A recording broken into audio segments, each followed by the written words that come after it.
जय श्री राधे फ्रेंड्स। इस केक को देखकर उसके दिल की धड़कन तेज हो जाती है और वह कहती है इतना सुंदर है यह, कितना टेस्टी होता होगा खाने में। वह अपना सलाइवा गटक लेती है और अपने पेट पर हाथ फेरने लगती है। फिर अपना बेचारा सा मुंह बना लेती है, यह सोचकर कि आखिर वह खाएगी कैसे, उसके पास तो पैसे हैं ही नहीं और ये बहुत महंगा होगा। ये सोचते ही उसकी उम्मीदों पर पानी फिर जाता है और उसका मुंह लटक जाता है। शुभी जब ये चीज नोट करती है तो तुरंत केक की तरफ देखती है और कहती है, लगता है तुम्हें केक बहुत पसंद है। पर्ल की आंखें चमक गई और उसने तुरंत कहा, मैंने कभी नहीं खाया।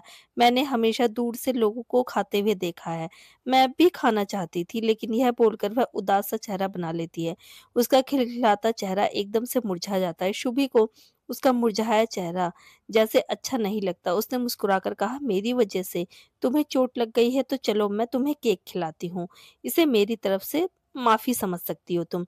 अचानक शुभी की बात सुनकर पर्ल की आंखें चमक गई और वह चौंक कर उसकी तरफ देखते हुए बोली, क्या सच में? लेकिन नहीं, इसकी जरूरत नहीं है। थोड़ा हिचकिचाते हुए वह अपने निचले होठों को दांतों के नीचे दबा के सर को झुका लेती है और वह किसी अनजान औरत के हाथों से कुछ भी एक्सेप्ट कैसे कर सकती है। उसे इतना कंफ्यूज देखकर शुभी अपनी आंखें रोल करती है और तुरंत उसका हाथ पकड़ के कहती है, कम ऑन, इतना मत सोचो। क्या तुम मुझे माफी मांगने का मौका नहीं दोगी? चलो मेरे साथ। मुस्कुराकर शुभी उसे लेकर बड़ी सी दुकान में एंट्री करती है। पर्ल उसके पीछे पीछे चल रही थी। उसकी कलाई को शुभी ने पकड़ा हुआ था, पता नहीं क्यों, लेकिन इस औरत का उसे छूना इतना अच्छा लग रहा था। यह औरत कितनी अच्छी है।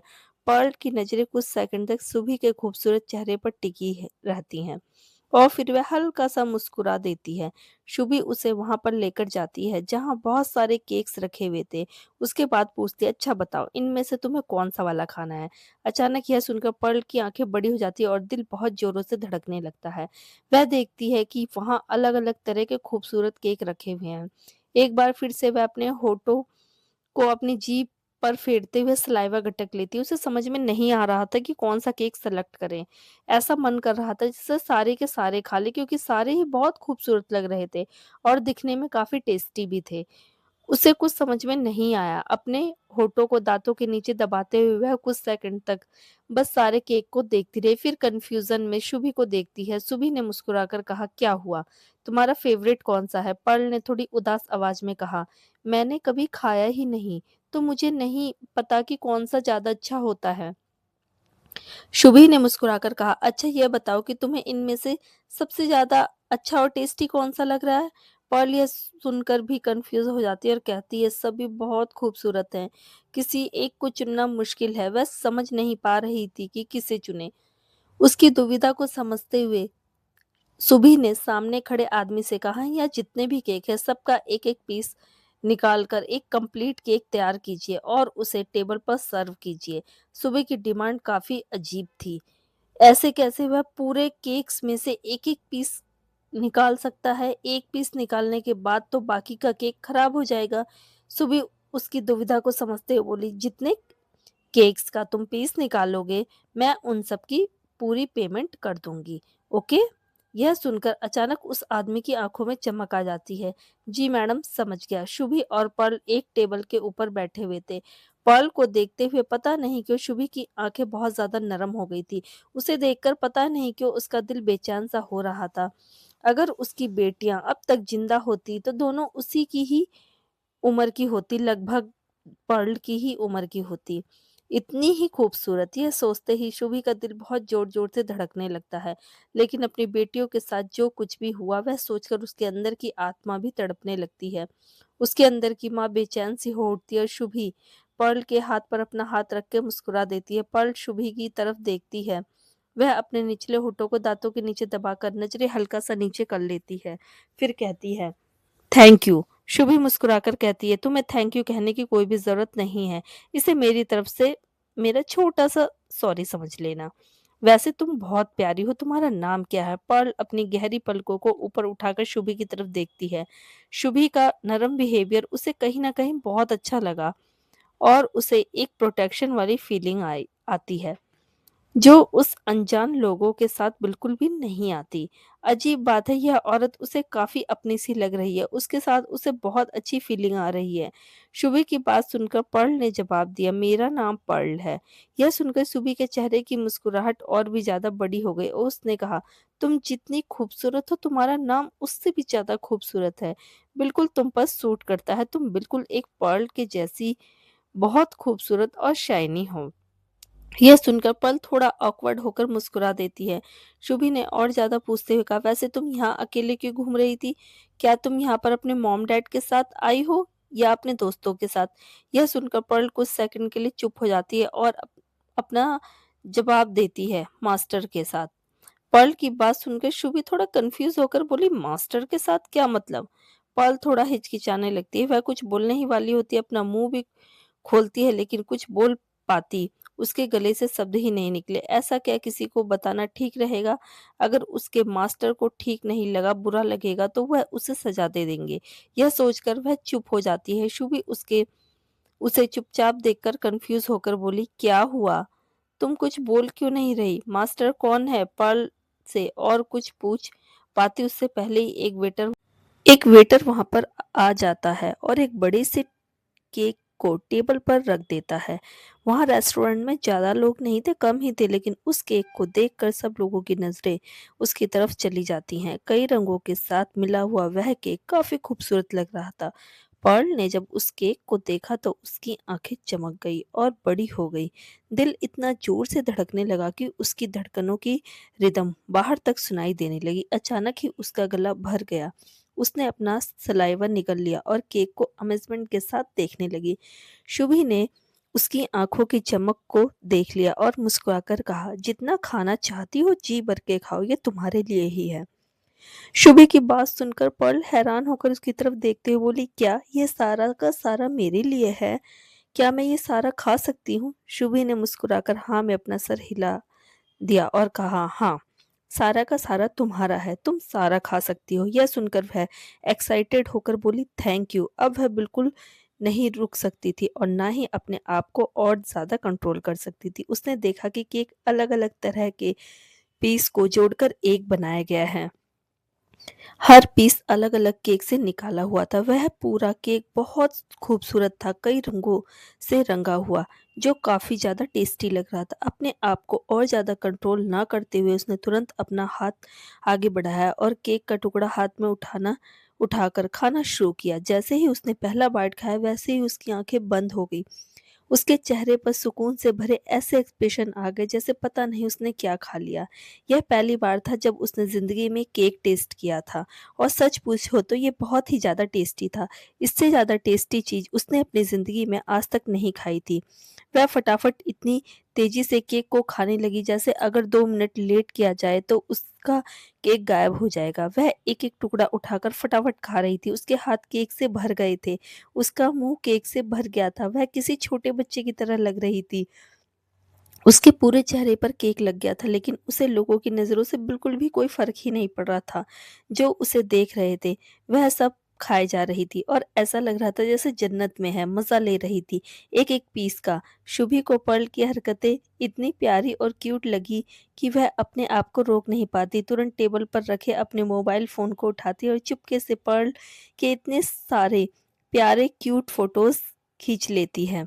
पता नहीं क्यों वह खुद को रोक नहीं पाई। काश काश सामने बैठी ये लड़की उसकी अपनी बेटी होती तो अपनी बाहों में लेके उसे इतना प्यार करती उस जिसकी कोई हद ना हो। काश ऐसा होता। यह लड़की कितनी प्यारी है, कितनी इनोसेंट है। जब पर्ल पूरा केक खत्म कर लेती है और आखिरी पीस को खा रही होती है तभी उसकी नजर शुभी पर जाती है। होठों पर मुस्कुराहट, आंखों में नमी लेकर वह उसे देख रही थी। तभी अचानक वह अपने हाथ में पड़े हुए पीस को देखती है, फिर टेबल पर थोड़ा ऑकवर्ड होकर अपने हाथ को नीचे कर लेती है और शर्मिंदगी से सर नीचे झुका लेती है। फिर कहती है, सॉरी, मैंने आपसे पूछा ही नहीं। अब तो पूरा केक खत्म हो गया, सिर्फ ये बचा है। अपने हाथ के जूठे आधे पीस को दिखाते हुए पर्ल ने कहा। उसकी इतनी प्यारी इनोसेंट आवाज सुनकर शुभी का दिल जोर से धड़कने लगा। उसके अंदर की ममता जैसे जगने लगी। उसने पर्ल से कहा, तुम्हारा पेट अच्छे से भर गया ना? लगता है तुम केक को काफी ज्यादा एंजॉय कर रही थी। इतने मजे से आज तक किसी को कुछ खाते हुए नहीं देखा। तुम बहुत प्यारी लग रही हो पर्ल। शुभी की बात सुनकर पर्ल उसकी आंखों में देखने लगी।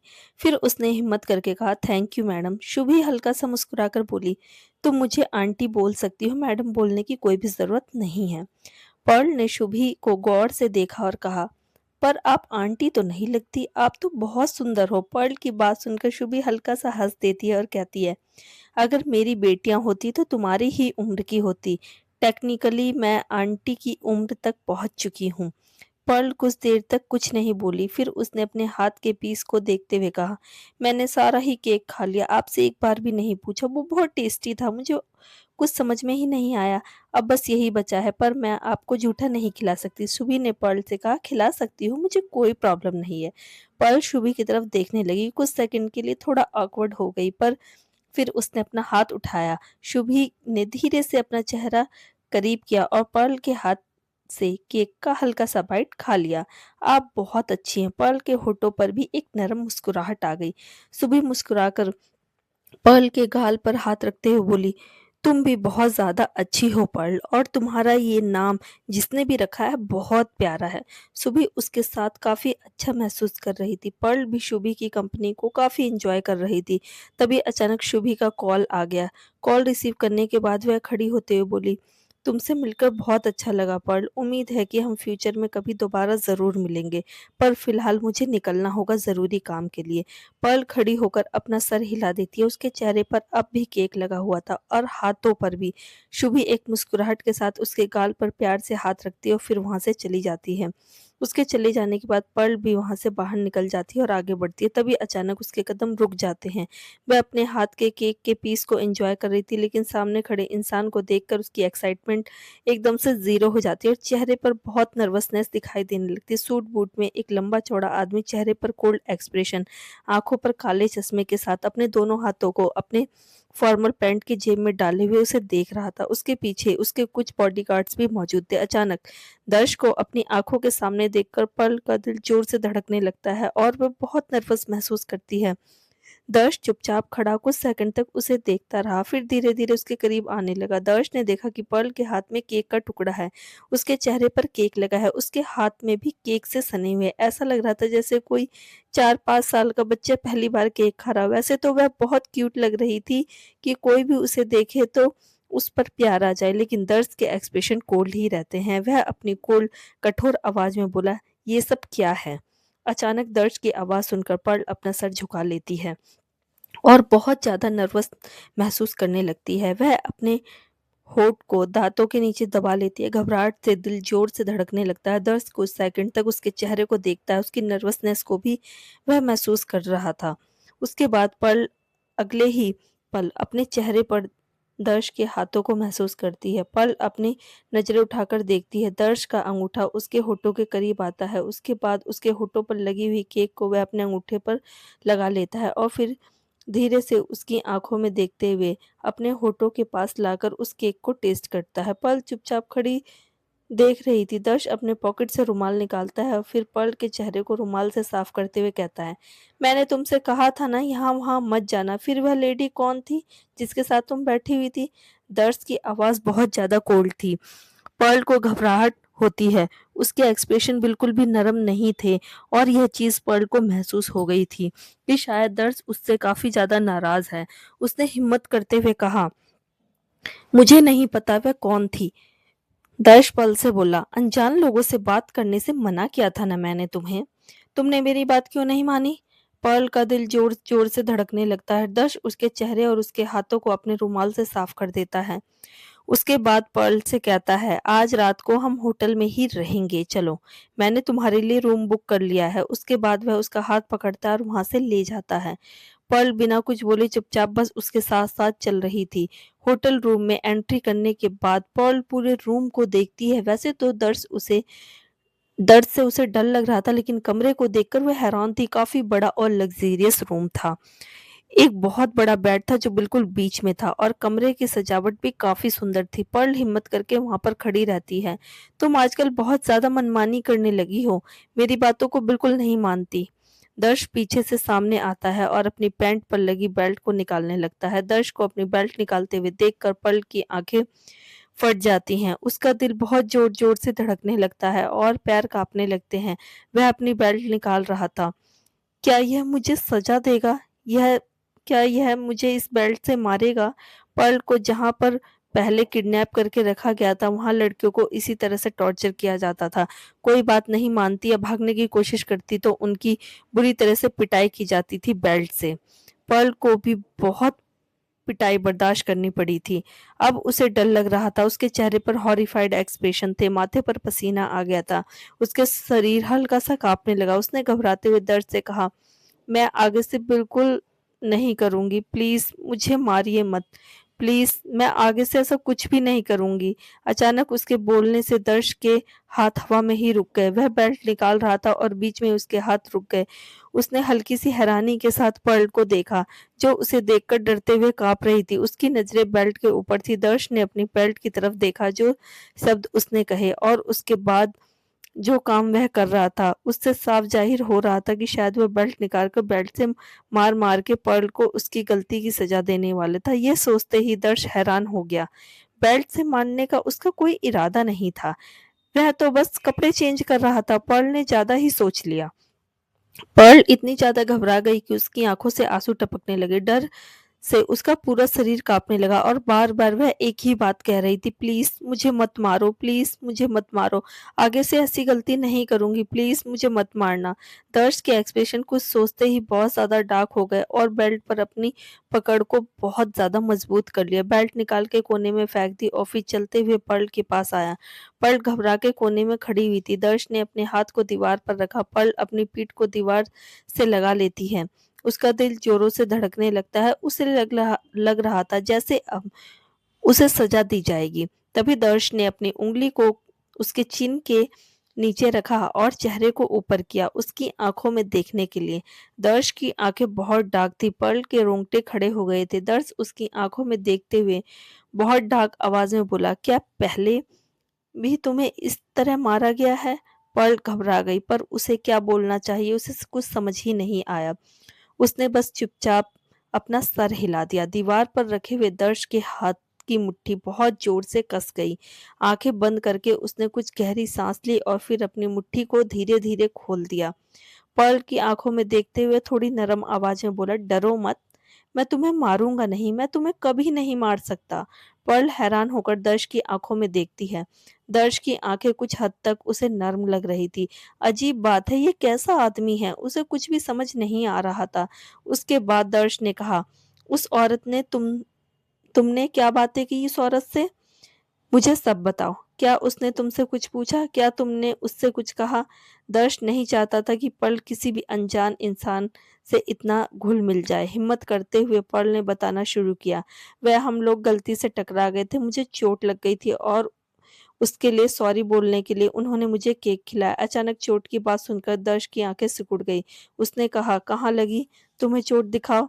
थोड़ा ऑकवर्ड होकर पर्ल ने अपनी कोहनी को दर्श को दिखाया। दर्श ने देखा कि उसकी कोहनी पर एक प्यारी सी बैंडेज लगी हुई थी। तुरंत उसकी कोहनी पर पकड़ते हुए हल्की सी चिंता भरी आवाज में दर्श ने पूछा, क्या तुम्हें तकलीफ हो रही है? क्या यह हर्ट कर रहा है?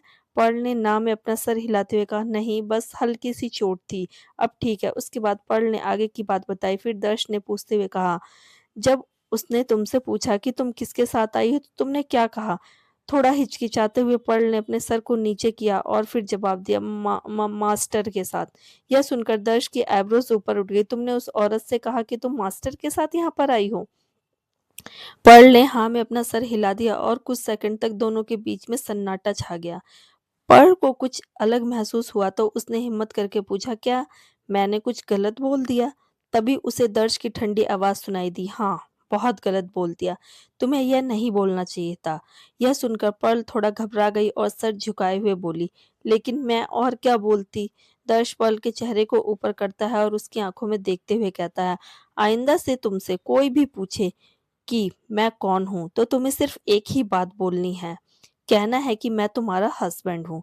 यह सुनकर पर्ल की आंखें एकदम से बड़ी हो जाती हैं और वह तुरंत कहती है, पर आप मेरे हस्बैंड नहीं हो। यह सुनकर दर्श की आंखें डार्क हो जाती हैं। वह थोड़ा और करीब आता है। अचानक उसकी डार्क आंखें बिल्कुल किसी डेविल जैसी लग रही थी, जिसे देखकर पर्ल का चेहरा एकदम से सफेद पड़ गया था। उन दोनों के चेहरे के बीच में 1 इंच का भी फ़र्क मुश्किल से था। दर्श उसकी आँखों में देखते हुए बोला, "मैं ही तुम्हारा सब कुछ हूँ, सुना तुमने? तुम्हें यही बोलना पड़ेगा या चाहती हो कि मैं तुम्हें कोई पनिशमेंट दूँ?" पर्ल घबरा के तुरंत ना में सर हिला देती है। दर्श तिरछा सा मुस्कुराकर कहता है, तो फिर आगे से तुम यही बोलोगी कि मैं तुम्हारा हस्बैंड हूँ, ऑलराइट? पर्ल तुरंत हाँ में सर हिला देती है। यह इंसान अब तक उसके साथ अच्छा बिहेव कर रहा था। इसका मतलब यह नहीं कि गुस्सा आने पर भी उसके साथ अच्छा ही बिहेव करेगा। उसका चेहरा देखकर ही लग रहा था कि यह कितना खतरनाक है। वह कोई भी रिस्क नहीं लेना चाहती। वह पिटना नहीं चाहती थी। बहुत दर्द होता है, उसने बहुत दर्द बर्दाश्त किया है और अब वह बहुत घबराने लगी है। उसके ऐसे जेस्चर को देखकर दर्श के चेहरे पर राहत आ जाती है और वह काफी सेटिस्फाइड लग रहा था। उसने आगे कहा, और तुमने जो हरकत की ना, मेरे मना करने के बाद भी किसी अनजान इंसान के साथ बातें करके, उसकी सजा भी तुम्हें जरूर मिलेगी। सजा का नाम सुनकर एक बार फिर से पर्ल का पूरा शरीर घबराहट से कांप जाता है। वह घबराते हुए कहती है, मैं आगे से ऐसा कुछ नहीं करूंगी, प्लीज मुझे मारना मत, प्लीज मुझे मत मारना। पर्ल की बात सुनकर कुछ सेकंड तक दर्द उसे हैरान होकर देखता है, फिर अगले ही पल उसके एक्सप्रेशन डार्क हो जाते हैं। एक गहरी सांस लेकर अपने डार्क एक्सप्रेशन को थोड़ा नॉर्मल करते हुए पर्ल की तरफ देखकर बोला, घबराओ मत, तुम मेरी कांच की गुड़िया हो। मैं तुम पर एक हल्का सा स्क्रैच भी बर्दाश्त नहीं कर सकता। बहुत पैसा खर्च किया है मैंने तुम्हारे ऊपर, तुम्हें मेंटेन रखना जरूरी है, पर तुमने जो किया है उसकी माफी मांगो और प्रॉमिस करो कि दोबारा ऐसा नहीं होगा। मेरी किसी भी बात को टालोगी नहीं, मेरी हर बात मानोगी, सजा नहीं मिलेगी, सिर्फ माफी मांगनी है। यह सुनकर पल थोड़ा सा रिलैक्स महसूस करती है। वह तुरंत कहती है, आगे से मैं आपकी सारी बातें मानूंगी, कुछ भी ऐसा नहीं करूंगी जिससे आप नाराज हो जाए। I am sorry, I am sorry. लेकिन दर्श उसकी माफी से सेटिस्फाइड नहीं लग रहा था। धीरे से उसके चेहरे को ऊपर करते हुए उसकी आंखों में देखने लगा और बहुत गहरी सी आवाज में बोला, नहीं, तुम्हारी माफी से मुझे सेटिस्फेक्शन नहीं मिल रहा, तुम्हें अलग तरीके से माफी मांगनी होगी। दर्श की बातों से कंफ्यूज पर्ल अपना सलाइवा गटक लेती है, पर उसके पास कोई और रास्ता नहीं था, तो वह पूछती है, कैसे? दर्श पर्ल की आंखों में देखते हुए बोला, मैं जो बोलूंगा तुम्हें बस वो रिपीट करना है, ओके? पर्ल तुरंत हाँ में अपना सर हिला देती है। दर्श बोलता है, बोलो कि आगे से ऐसी गलती कभी नहीं होगी। डैडी? अचानक यह डैडी शब्द सुनकर पर्ल थोड़ा कंफ्यूज हो जाती है और कहती है, पर डैडी क्यों? आप मेरे डैडी नहीं हैं। पर्ल बहुत मासूम थी, इस शब्द के डार्क मतलब को नहीं जानती थी। उसकी मासूमियत उसकी आंखों में साफ दिखाई दे रही थी और यही मासूमियत दर्श को बेचैन सा कर रही थी। पर अपने आप पर कंट्रोल रखते हुए उसने पर्ल से कहा, क्या तुम पनिशमेंट पाना चाहती हो? घबराते हुए पर्ल ने तुरंत ना में सर हिला दिया। फिर दर्श ने कहा, तो फिर वैसा ही करो जैसा मैं तुमसे करने के लिए बोल रहा हूँ। जो मैं बोलता हूँ वैसा ही बोलो। बोलो कि ऐसी गलती दोबारा नहीं होगी डैडी। पर्ल हिम्मत करके बोली, ऐसी गलती दोबारा नहीं होगी डैडी। फिर दर्श आगे बोला, I will be a good girl lady. मैं आपकी सारी बातें मानूंगी और कभी भी आपको नाराज नहीं करूंगी। Please forgive me daddy. Pearl का दिल जोर जोर से धड़क रहा था। दर्श उसके काफी ज्यादा करीब खड़ा था। उसके परफ्यूम की महक पर्ल को अच्छे से महसूस हो रही थी और उसका ऑरा काफी खतरनाक था। उसने दर्श की बात को रिपीट करते हुए कहा, I will be a good girl daddy. आपकी सारी बातें मानूंगी और कभी आपको नाराज नहीं करूंगी। Please forgive me daddy. Pearl के मुंह से यह डैडी शब्द सुनकर दर्श की धड़कनें बहुत ज्यादा तेज हो जाती हैं और लस्ट के कारण उसकी आंखें बहुत ज्यादा डार्क हो जाती हैं। वह एकदम से पर्ल की कमर पर हाथ रख के उसे एक झटके में अपने ऊपर करीब कर लेता है। पर्ल की सांसें हलक में अटक जाती है। दर्श ने अपने चेहरे को उसकी गर्दन में घुसाते हुए कहा, I am sorry daddy, just repeat this. जब तक मैं तुम्हें रुकने को ना बोलूं, बोलती रहना। उसके बाद दर्श के होठ पर्ल की गर्दन पर टिक गए। पर्ल के पूरे शरीर में जैसे बिजली का करंट दौड़ गया। दर्श के हाथ उसकी कमर पर इतनी मजबूती से थे जैसे इस जन्म में तो वह उसे बिल्कुल भी छोड़ने वाला नहीं है। दर्श एकदम से उसे बाहों में भरकर उसकी गर्दन पर किस करना शुरू कर देता है, जिससे पर्ल की धड़कनें बहुत ज्यादा तेज हो जाती हैं। जब पर्ल कुछ बोलती नहीं तो दर्श एक बार फिर से उसके कान के पास आकर बोला, बहुत मदहोशी भरी आवाज में, जल्दी बोलो और जब तक मैं रुकने को ना कहूँ। रुकना मत, मुझे गुस्सा मत दिलाना वरना तुम पनिशमेंट से नहीं बच पाओगी। बार-बार पनिशमेंट का नाम सुनकर पर्ल की घबराहट और भी ज़्यादा बढ़ जाती है। काँपते हुए होठों से वह वही शब्द रिपीट करती है जो दर्श ने बोले थे। I am sorry daddy, I am sorry daddy, I am sorry daddy. दर्श की पकड़ और भी ज़्यादा मजबूत हो जाती है और वह और भी ज़्यादा पैशनेटली उसकी बॉडी पर किस करना शुरू कर देता है। उसके मुँह से ये डैडी वर्ड बार-बार उसे उकसा रहे थे। अब दर्श का खुद पर कंट्रोल करना बहुत मुश्किल हो जाता है। पर्ल को एक हाथ से हवा में उठाकर बिस्तर पर गिरा देता है और फिर अगले ही झटके में उसके ऊपर आ जाता है। पर्ल का दिल इतना जोर से धड़क रहा था जैसे सीने से बाहर आ जाएगा। दर्द उसके हाथों की उंगलियों में अपनी उंगलियों को फंसाकर पीछे की तरफ करता है और उसकी गर्दन और कंधे पर किस करना जारी रखता है।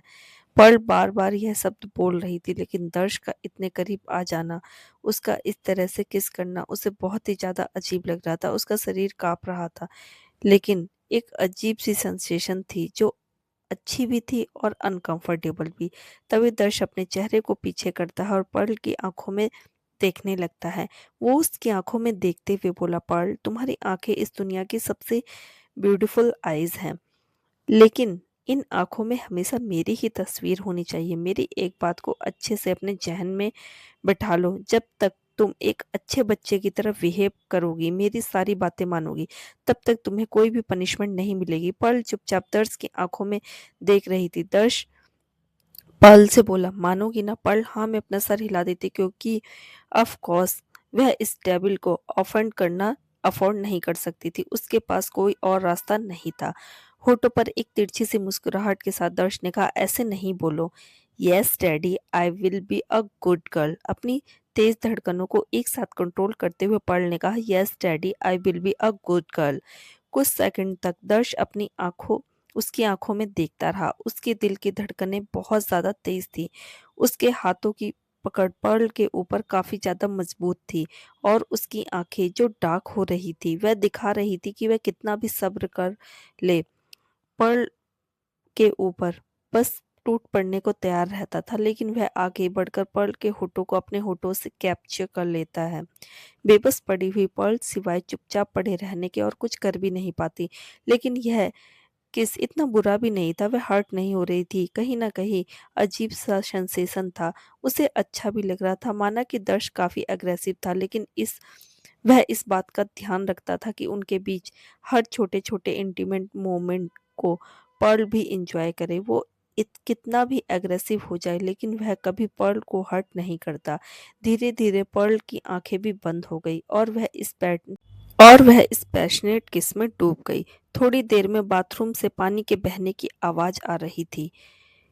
पर्ल बाहर बिस्तर पर बैठी हुई थी और दर्श बाथरूम में था। थोड़ी देर में बाथरोब पहने हुए बाथरूम से निकलता है। उसकी नजर पर्ल के ऊपर पड़ती है जो चुपचाप खिड़की से बाहर देख रही थी। बिस्तर पर बैठे उसके होठ हल्के सूजे हुए थे। किस इतना डीप और पैशनेट हो गया था कि दर्श एकदम से टर्न ऑन हो गया। उसने तुरंत बाथरूम में जाकर ठंडे पानी का शावर लेना पड़ना, वरना वह खुद से अपना कंट्रोल खो बैठता। ऐसा नहीं था कि वो पर्ल के साथ कुछ करना नहीं चाहता था, लेकिन शायद किसी वजह से वह अपने आप को रोक रहा था। वह इस मासूम खिलती हुई कली को इस तरह से कुचलना नहीं चाहता था। एक गहरी सांस लेकर वह आगे आया और बोला, क्या खाओगी तुम? मैं खाना ऑर्डर कर रहा हूँ। अपने मोबाइल फोन हाथ में उठाया। पर्ल ने दर्श की तरफ देखते हुए कहा, मुझे भूख नहीं, मैंने बहुत सारा केक खा लिया था। दर्श ने पर्ल की तरफ देखते हुए कहा, ऑल राइट, तो क्या तुम्हारे पेट में आइसक्रीम के लिए भी जगह नहीं है? आइसक्रीम का नाम सुनते ही अचानक पर्ल की आंखें बड़ी हो गई और एक्साइटमेंट में चेहरा चमक गया। क्या आइसक्रीम? पर्ल को आइसक्रीम बहुत पसंद थी। उसने तुरंत कहा, हाँ, बहुत सारी जगह है। उसकी एक्साइटमेंट को देखकर दर्श ने अपने आईब्रोज को ऊपर उठा लिया। तुरंत अपनी गलती रियलाइज करते हुए अपनी एक्साइटमेंट को दबाते हुए चुपचाप से अपनी जगह पर सिकुड़कर बैठ जाती है। सिर को नीचे कर लिया और होठों को दांतों के नीचे दबा लिया। उसके ऐसे क्यूट जेस्चर को देखकर दर्श की नजरें कुछ सेकंड के लिए उसके चेहरे पर ही टिकी रहीं। थोड़ी देर में डिनर कमरे में आता है। दर्श डिनर करता है और पर्ल एंजॉय करते हुए अपनी आइसक्रीम खाती है। उसने आइसक्रीम खाते हुए कहा, यह मेरा फेवरेट फ्लेवर है, काजू और पिस्ता।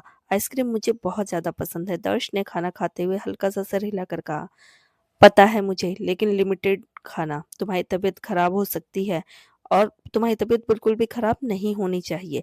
दर्श की बात सुनकर पर्ल कंफ्यूज होकर उसकी तरफ देखते हुए बोली, आपको कैसे पता कि मुझे ये फ्लेवर पसंद है? दर्श जो निवाला खाने वाला था वहीं रुक जाता है। अपनी गहरी पलकों को उठाकर वह पर्ल की तरफ देखता है। कुछ सेकंड की चुप्पी के बाद वह थोड़ी डार्क आवाज में कहता है, मुझसे सवाल पूछने का हक नहीं है तुम्हें। चुपचाप आइसक्रीम खाओ और बिस्तर पर जाकर सो जाओ। राहत बहुत हो गई है। इतनी डार्क आवाज सुनकर पर्ल चुपचाप अपनी जगह पर बैठती है और आगे कुछ भी नहीं बोलने की हिम्मत कर पाती है। वह आइसक्रीम खाती है और चुपचाप बिस्तर पर जाकर लेट जाती है। खाना कंप्लीट करने के बाद दर्श किसी इम्पोर्टेंट काम से चला जाता है। पर्ल कुछ सोचते सोचते गहरी नींद में सो जाती है अकेली। रात को कब दर्श कमरे में आया, पर्ल को अपनी बाहों में दबोचकर उसके बगल में सो गया, उसे पता ही नहीं चला। सुबह सुबह जब उसकी आंखें खुली तो उसने अपने आप को दो मजबूत बाहों में पाया। जब पर्ल ने अपने बगल में सो रहे दर्श को देखा तो वह हैरान रह गई और अपने मन में सोचने लगी, यह कब आए पता नहीं चला। फिर वह देखती है कि दर्श की मजबूत बाहों में लिपटी हुई है। दर्श का चेहरा बहुत हैंडसम था, किसी राजकुमार के जैसा। कोई एक नज़र देखे तो अपनी नजरें हटा ही ना पाए। उसके जरा सा हिलने से दर्श की नींद टूट गई। आंखें खोलकर वह उसने देखा, दो टिमटिमाती आंखें उसे देख रही थी। Good morning.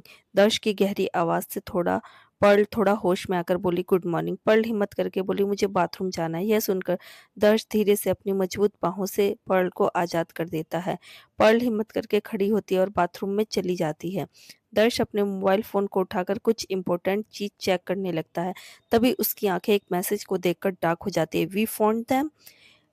थोड़ी देर में एक बड़े से वेयर हाउस का दरवाजा खुलता है और अपने डार्क ऑरा के साथ चलता हुआ दर्श वहां पर आता है।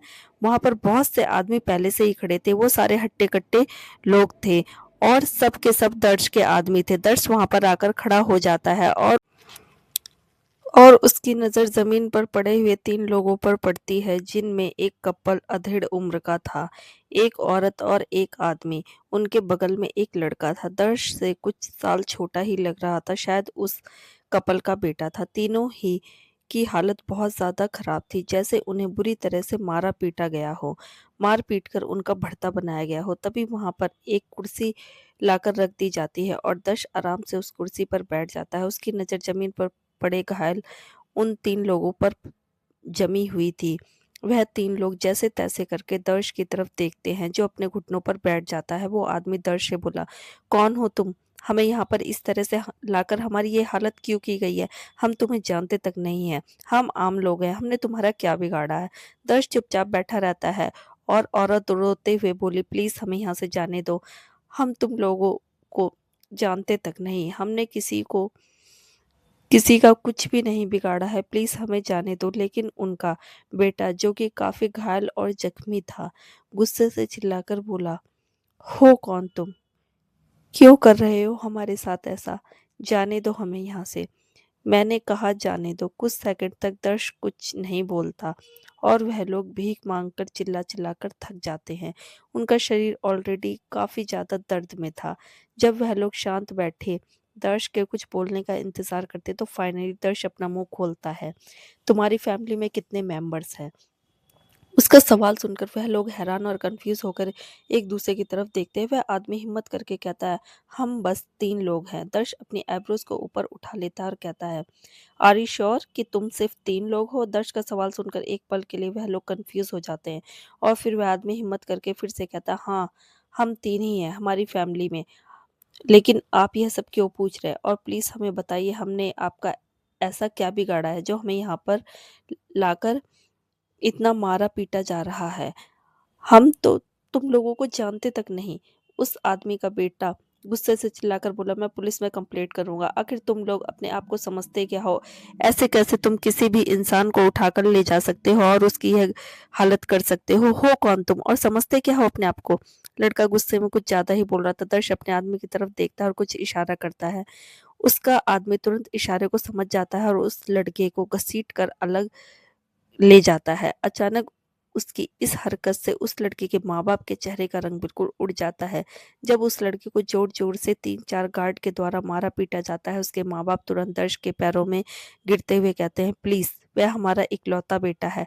आप उसके साथ ऐसा मत कीजिए, उसे छोड़ दीजिए। हम आपसे भीख माँगते हैं, कौन हैं आप? हमने क्या बिगाड़ा है आपका? आप क्यों मार रहे हैं हमारे बच्चे को? हमारे साथ ऐसा क्यों कर रहे हैं? प्लीज़ हमें छोड़ दीजिए। थोड़ी देर बाद जब मार-मार के उस लड़के की हालत खराब कर दी जाती है, तो उस लड़के को वापस अपनी जगह पर लाकर डाल दिया जाता है। इस बार तो वह सर उठाने की हिम्मत में नहीं था। वह बुरी तरह से घायल हो गया था। उसके माँ-बाप उसे सँभालने में लगे हुए थे। ज़मीन पर लहूलुहान पड़े अपने बेटे को होश में लाने की कोशिश कर रहे थे। तभी उन्हें दर्श की ठंडी आवाज़ एक बार फिर से सुनाई देती है। तुम लोग मुझे जितनी बार अपने शब्द रिपीट करने पर मजबूर करोगे, तुम्हारे बेटे की हालत इससे भी ज़्यादा खराब होती जाएगी। अब चुपचाप मुझे यह बताओ कि तुम्हारी फैमिली में मेंबर्स कितने लोग हैं? कितने मेंबर्स हैं? वह आदमी दर्श की तरफ देखता है। दर्श काफ़ी ठंडी आँखों से देख रहा था। उस आदमी ने हिम्मत करते हुए कहा, "फिलहाल हम 3 ही हैं। मैं झूठ नहीं बोल रहा हूँ, लेकिन हाँ, कुछ वक़्त पहले एक चौथा मेंबर भी था।" दर्श चुपचाप अपनी जगह पर बैठा रहा और फिर बोला, "और वह चौथा मेंबर इस वक़्त कहाँ पर है?" अचानक दर्श की बात सुनकर वह आदमी कन्फ्यूज़ होकर दर्श की तरफ देखते हुए बोला, "लेकिन आप उसके बारे में क्यों पूछ रहे हैं? आप हम सबको कैसे जानते हैं? आपको यह सब कुछ क्यों जानना है?" दर्श उस आदमी से बोला, "वो चौथा मेंबर कहाँ है?" दर्श हर एक शब्द पर जोर डालता है। वह औरत और वह आदमी दर्श की ठंडी आवाज़ और उसकी बात सुनकर थोड़ा हिचकिचाने लगते हैं, चुप हो जाते हैं और एक दूसरे की तरफ देखने लगते हैं। फिर फाइनली वह आदमी हिम्मत करके कहता है, वह हमें नहीं पता, वह अचानक ही गायब हो गई। वह हमारे घर की नौकरानी थी। उस आदमी की बात सुनकर दर्श के एक्सप्रेशन और भी ज़्यादा डार्क हो जाते हैं। यह बात बोलने के बाद वह आदमी थोड़ा ऑकवर्ड महसूस करता है और दर्श से सीधी नज़रें नहीं मिला पाता। दर्श उस आदमी से बोला, आर यू श्योर वो तुम्हारे घर की नौकरानी ही थी? दर्श की आवाज़ में कुछ तो था। वह लोग थोड़ा हैरान और बेचैन लग रहे थे। उस आदमी ने दर्श की तरफ देखा और कुछ अजीब सस्पिशियस आवाज़ में पूछा, "आप उसके बारे में क्यों पूछ रहे हैं? कौन है आप? और आप उसके साथ आपका क्या ही रिश्ता है?" दर्श अपने आदमियों की तरफ देखकर कुछ इशारा करता है और उसके आदमी उन लोगों को बुरी तरह मारने लगते हैं। वह लोग जमीन पर पड़े हुए दर्द में तड़पने लगते हैं। उनकी चीखें गूंज रही थी, लेकिन वो सारे आदमी उन पर जरा भी रहम नहीं कर रहे थे और उन्हें बुरी तरीके से अपने लात घूंसों से मार पीट रहे थे। थोड़ी देर में दर्श के इशारे पाकर वो लोग रुक जाते हैं। वो तीनों बुरी तरह से दर्द से कहरा रहे थे, जमीन पर पड़े तड़प रहे थे। थोड़ी देर में दर्श के इशारे पर वो लोग रुक जाते हैं। वो तीनों बुरी तरह से दर्द से कहरा रहे थे, जमीन पर पड़े-पड़े तड़प रहे थे। दर्श उस आदमी को कुछ सेकंड तक कड़क नज़रों से देखता रहा और बोला, "इतनी जल्दी भूल गए मुझे? मैंने कहा था ना मैं लौट कर आऊँगा वो लेने जो मेरा है।" अचानक दर्श की बात सुनकर उस आदमी की आँखें फटी की फटी रह गई और उस औरत की भी। दोनों के दिल की धड़कनें बहुत ज़्यादा तेज हो गई। उनका दिल इतनी ज़ोर से धड़क रहा था कि पूरे गोदाम में गूँज रहा था। उसके चेहरे का रंग बिल्कुल सफ़ेद पड़ गया था। उस औरत ने काँपती हुई आवाज़ में कहा, क्या आप वही हो?" दर्श को देखकर उन लोगों का खून सूख गया था। वह लोग अपनी जगह पर बिल्कुल बर्फ की तरह जम गए थे। ऐसा लग रहा था जैसे उन्हें अपनी आंखों के सामने साक्षात अपनी मौत दिखाई दे रही हो। दर्श के एक्सप्रेशन किसी डेविल से कम खतरनाक नहीं थे। उसकी आंखें की ठंडक उनकी रीढ़ की हड्डी में सिहरन बनाकर दौड़ रही थी। उन्हें कुछ न बोलता हुआ देख दर्श ने कहा, "कहाँ है वो? मुझे वो वापस चाहिए।" दर्श की बात सुनकर उन लोगों को समझ में नहीं आया कि वह क्या ही बोले। आदमी ने हिम्मत करते हुए बोला, "वो हमारे पास नहीं है।" "तो फिर कहाँ है?" दर्श की आवाज़ में डार्कनेस साफ दिखाई दे रही थी। वो आदमी अपना सलाइवा गटक लेता है और हकलाते हुए बोलता है, "ह ह हमें हमें हमें हमें नहीं पता वो कहाँ चली गई।" और उस औरत ने भी तुरंत कहा, "हम सच कह रहे हैं, हमें नहीं पता वो कहाँ चली गई। हमने उसे ढूँढने की बहुत ज़्यादा कोशिश की, दिन-रात एक कर दिया, लेकिन वो अचानक ही गायब हो गई।" दर्श चुपचाप बैठा रहा, उन लोगों को देख रहा था। उनकी आँखों से साफ दिखाई दे रहा था कि उसे उन लोगों की बातों पर रत्ती भर भी भरोसा नहीं। वो आदमी रोते हुए दर्श के पैरों में गिर गया और बोला, "हमें माफ़ कर दीजिए। हमें माफ़ कर दीजिए। प्लीज़ हमें माफ़ कर दीजिए। हम जानते हैं हमने आपको बहुत ज़्यादा निराश किया है। हम उसका ख़्याल नहीं रख पाए। प्लीज़ हमें माफ़ कर दीजिए। हम प्रॉमिस करते हैं कि हम उसे ढूँढने की पूरी कोशिश करेंगे। हमारी जान प्लीज़ बख्श दीजिए। हमें प्लीज़ माफ़ कर दीजिए।" दर्श अपना पैर उठाकर अपने दूसरे पैर पर रखता है और फिर कहता है, "तुम लोगों को माफ़ करने का मेरा कोई भी इरादा नहीं है। तुम लोगों ने मेरा बहुत बड़ा नुकसान किया है, जिसका हर्जाना तुम्हें भुगतना ही पड़ेगा।"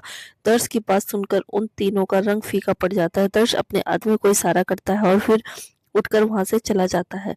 दर्श के आदमी एक बार फिर से उन तीनों को घेर लेते हैं और वहाँ पर चीखने चिल्लाने की आवाज़ें गूंज उठती है। दर्श वेयर हाउस से बाहर गाड़ी लेकर एक बीच के किनारे पहुंच जाता है। थोड़ी ही देर में वहां पर एक और गाड़ी आती है। दर्श के हाथ में सिगरेट थी जिसके वो कश ले रहा था। वो गाड़ी उसके पास रुकती है और उसमें से एक आदमी बाहर निकल कर आता है। वो दर्श के सामने आकर खड़ा हो जाता है। दर्श समंदर की लहरों को देख रहा था। वो आदमी दर्श को कुछ इन्फॉर्मेशन देते हुए बोला, शहर के बाहर कुछ हलचल मिली है। सिम्स लाइक उन लोगों का एक ग्रुप वहां छुपा हुआ है।